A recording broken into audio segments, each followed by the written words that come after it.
So let me get around to it. This week, and I've been doing this and that and the third. The last couple weeks, we've had some great guests. So if y'all have been missing the fundamentalist folk, this motherfucker, we're back this week.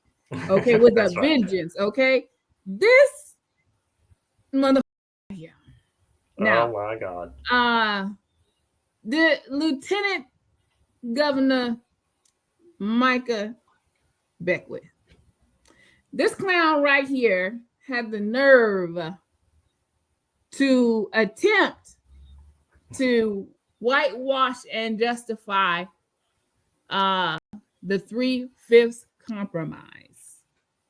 And you may or may not have heard of that coming up in school, and it's a chance that your grandchildren's grandchildren may not hear of it the way that we're going these days with them trying to ban history, so long as it makes white children uncomfortable out of schools curriculums, because they don't want people to hear about this stuff. Okay, like that little bald-headed Nazi said, we're going to teach our kids. Did you see that press? Oh God, yes. Yeah, we're gonna in these schools. We're gonna be teaching our students to love America. Da da da. And if you don't get somewhere with your fascist ass, your bald-headed, miserable ass, and sit down somewhere, okay? They're gonna love America as much as America loved them. How about that? How about that, motherfucker? How about that? So, this Lieutenant Micah Beckwith. I just want to show you what this clown, I don't know if I'm gonna play the whole thing, but I'm gonna show you a little bit of what this clown said I think this past week that he's coming up under fire for. So let me show you, let me show you, go a little something like this. Religious leaders condemned Lieutenant Governor Micah Beckwith for praising a law that declared slaves 3/5 of a person. The 3/5 compromise in the 1787 Constitutional Convention counted slaves as only 3/5 of a person when totaling the population. Beckwith, responding to state Democrats discussing a DEI bill, argued it was not pro-discrimination. As News 8's Hernan Gutierrez reports, local clergy want Governor Mike Braun to denounce these comments. Lieutenant Governor Micah Beckwith posted a video on social media calling the 3/5 compromise a great move. Comments some black faith leaders consider racist. He was trying to support his base, demonstrating that he is a racist to them, and we receive it that way. Lieutenant Governor Micah Beckwith is under fire for this video in which he says the 3/5 compromise did not discriminate against black people held as slaves in the United States. This was a great move by the North to make sure that slavery would be eradicated in our nation. They think the 3/5 compromise was something that was a scourge on black people. That's not what it was. Reverend David Green and the group Concerned Clergy of Indianapolis say Beckwith's remarks are offensive and historically inaccurate. It's appalling that someone who calls himself a youth pastor would be saying to anybody that's 3/5 of a person is appropriate. Dr. Clarissa Myrick Harris White, an historian with Morehouse College in Atlanta, says the 3/5 compromise codified the institution of slavery into the U.S. Constitution. It wasn't a move to eradicate it. The slave states actually had more representation. And because they had more representation, that means that they had more power. So it was about gaining power in the governing of the new country. She believes Beckwith's messaging is unprecedented from someone in government, which could fuel more discrimination. It creates a false narrative. It's scary stuff. In previous periods of our history, there was at least an acknowledgement that there was discrimination, that there was racism. It's a message echoed by Green, who's calling on Governor Mike Braun to step in. We need a public apology from the Lieutenant Governor. We need statements from our governor saying, yeah, I do diversity. News 8 has reached out to Micah Beckwith and Governor Mike Braun's.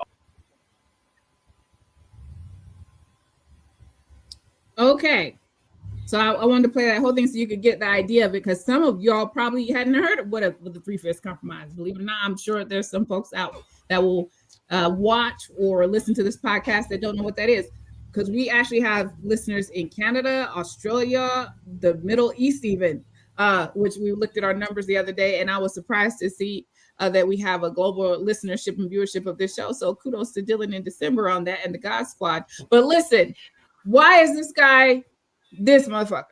Because this motherfucker really did try to gaslight the whole country, 400 years of history, and say that the Three-Fifths Compromise was a great move by the North.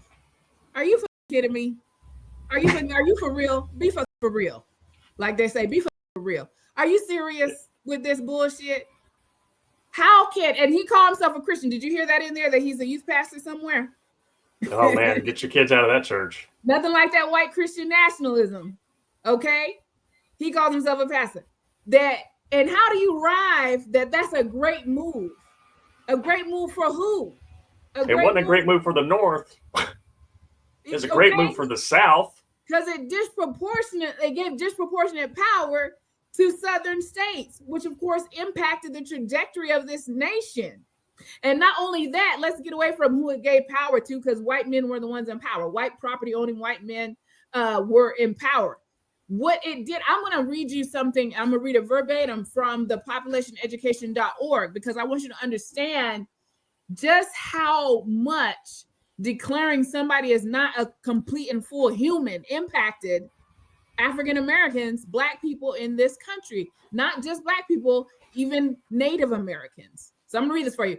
The legal implications of the Three-Fifths Compromise itself remain the law's most notorious effect.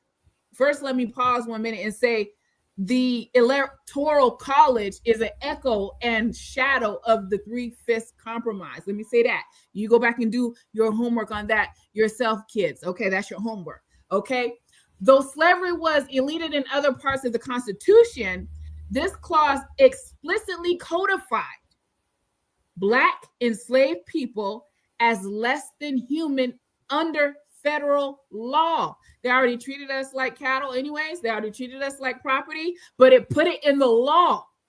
In contrast, white women and children, though not voting citizens, were still counted in the state's population for a number of purposes. Listen, pay attention, class. The Three-Fifths Compromise created a unique political status that dehumanized the vast majority of Black people in the United States. This status was used as justification for countless more discriminatory policies, particularly, this is important, Dred Scott v. Sanford. And listen, kids, students, if you don't know about the Dred Scott ruling, go look it up. We ain't got time to dive into it. It's deep. Go look it up. The Dred Scott ruling, the Supreme Court decision that ruled that Black people were not legally entitled to U.S. citizenship regardless, pay attention, of whether they were enslaved or free. Now listen to me. Didn't you hear that clown say it was about bringing on freedom? Isn't that what he said? Is that what he said? He said it was to end slavery. He said it was to end slavery. Okay. Because apparently we can't read and we don't know our history, right? We just dumb out here and stupid and illiterate. But anyhow, back to the truth. The reason why that it was regardless, it didn't entitle them to citizenship regardless of whether they were slave or free, because if you ain't a human, then it don't matter if you're a slave or if you're free. If you ain't human, how you gonna be a citizen? Right. Beckwith. Well, it was a great move. Oh yeah, it was a great move for the South, for the states' rights South, for the we want to own human beings South, for the we want to traffic human beings from Africa to the United States, rape, sell, beat, brutalize the South. Yeah, we want them to pick our cotton and raise and breastfeed our babies and be the mistresses to our husbands and have all these mixed children running all around that we still will enslave and then rape them all over again because they're slaves. It was a great move for the South. The political consequences of the Three-Fifths Compromise are more difficult to quantify, but historians agree that the compromise is the outcome of events. White lawmakers from slaveholding states gained more seats I want y'all to pay attention to this, because the effect of this is still to today, to right now in the year of our Lord 20 and 25. White lawmakers from slaveholding states gain more seats in the House of Representatives without being required to advocate for laws that benefited enslaved people. As those enslaved people could not vote and were not considered constituents. And you ain't considered a constituent because you ain't considered a citizen. And you ain't considered a citizen because you ain't considered a motherfucking human being. The election of 1800, where Thomas Jefferson ultimately prevailed over John Adams after an initial tie, certainly would have had a different winner without the additional votes brought on by the compromise. Jefferson is only the first of many slaveholding presidents whose elections were bolstered in this way. Historians similarly speculate that the Indian Removal Act, which only narrowly passed in the House of Representatives, would not have passed without the vote distribution from the 3/5 compromise. It is impossible to imagine all the alternate paths United States history could have taken without the weighting of votes created by this single clause. And this man wanted to tell us, Dylan Nabel Cruz, that it was a great move and that you have been misinformed and miseducated. And that's why DEI got to go, because they're teaching you all this woke stuff about the 3/5 compromise being bad. And it was a great move that was meant to bring on equality and freedom.